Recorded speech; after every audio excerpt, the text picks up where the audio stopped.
Descartes, l'imagination et l'essence. Notre imagination n'est propre qu'à se représenter des choses qui tombent sous les sens. Descartes, Lettre à Mersenne, 1641. L'imagination est la représentation d'images qui ne peuvent être que des reproductions mentales de ce que nous livrent la vue et l'ouïe. Il est pratiquement impossible d'imaginer une odeur ou une saveur, mais surtout, on ne peut imaginer ce que les sens ne peuvent percevoir.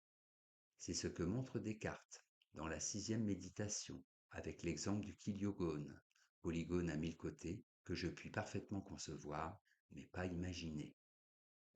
Pour montrer la supériorité de la pensée abstraite sur l'imagination, Descartes suggère cette expérience de pensée.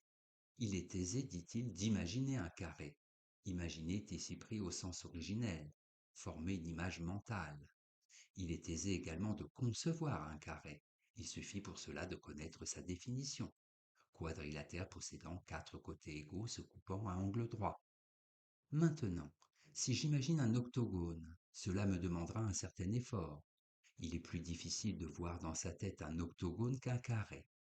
En revanche, il ne me sera pas plus difficile de concevoir un octogone qu'un carré. Il suffit que je sache que c'est un polygone régulier convexe à 8 côtés.